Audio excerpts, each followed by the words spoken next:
आज Doubtnut app download करें।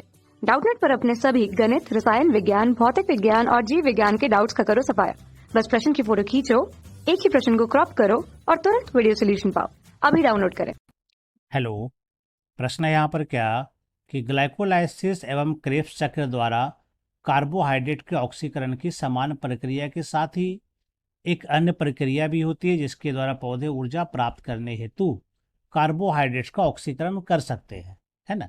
हम जानते हैं कि सामान्यतः क्या होता है कि पौधा या कोई भी जीव ऊर्जा प्राप्त करने के लिए, है ना, ऊर्जा प्राप्त करने के लिए ये क्या करता है, कार्बोहाइड्रेट्स को यानी कि ग्लूकोज को हम गुजारते हैं ग्लाइकोलाइसिस प्रक्रिया से और उसके बाद क्रेब्स चक्र से, है ना। इससे जो ऊर्जा मिलती है पौधा या अन्य जीव इसी से काम करता है ना, क्योंकि इसी प्रक्रिया के फलस्वरूप क्या होता है, एटीपी का उत्पादन होता है, कार्बोहाइड्रेट का यहाँ पर ऑक्सीकरण होता है।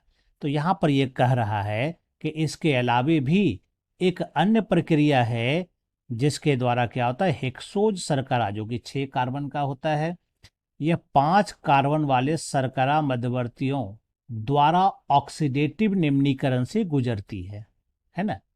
इसलिए इसको हम लोग कहते हैं पेंटोज फॉस्फेट पाथवे।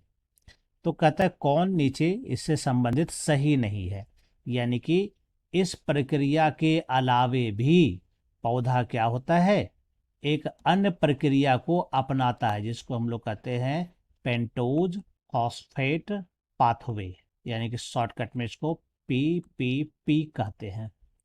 इसमें क्या होता है, तो जो 6 कार्बन वाले शर्करा रहते हैं या 5 कार्बन वाले शर्करा में इसका ऑक्सीडेटिव निम्नीकरण होता है ना, और इससे फिर ऊर्जा प्राप्त होती है। ठीक है, तो यानी पौधा इस तकनीक का भी इस्तेमाल करता है, पीपीपी के द्वारा भी ऊर्जा प्राप्त करने की कोशिश करता है। तो यहाँ पर जो विकल्प है यह देखते हैं हम लोग। पहला कहता है ये ग्लाइकोलाइसिस की एक वैकल्पिक क्रिया है एवं ग्लाइकोलाइसिस के लिए सुरक्षा वाल्व शंट की तरह भी यह कार्य करती है।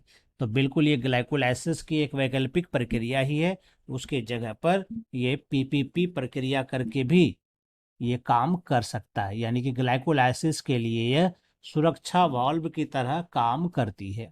बिल्कुल कथन सही है।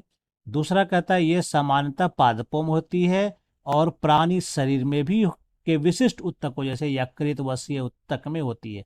तो बिल्कुल यह सही है ना। यह जो होता है पादप में तो ज्यादातर होता ही है, लेकिन जंतु शरीर में भी यह होता है ना। ये जो पीपीपी है किसमें होगा, पादप में ज्यादातर होता है, लेकिन कुछ जंतु कोशिका में भी होता है। तो यह सही है। फिर कहता है कि यह सिर्फ कोशिका द्रव में होती है लेकिन किसी भी कोशिका अंगक में नहीं, ये गलत होता है। ये कोशिका अंगक में होता है, जैसे पादप में लेंगे तो पादप में हरित लवक में भी होता है, इसके कुछ चरण क्या होते हैं, हरित लवक में भी, है ना। तो इसका मतलब यह कथन तो गलत है। चौथा कहता है इसे हेक्सोज मोनोफॉस्फेट शंट भी कहते हैं, एचएमपी भी कहते हैं, बिल्कुल सही है ना। तो यानी गलती सिर्फ यहाँ पे एक नजर आ रहा है, ये तीसरा वाला विकल्प जो कहता है कोशिका अंगक इसमें शामिल नहीं होता है। तो हमारा उत्तर क्या हो जाएगा, यही तीसरा नंबर हो जाएगा, जो कि गलत कथन चुनने के लिए कहता है।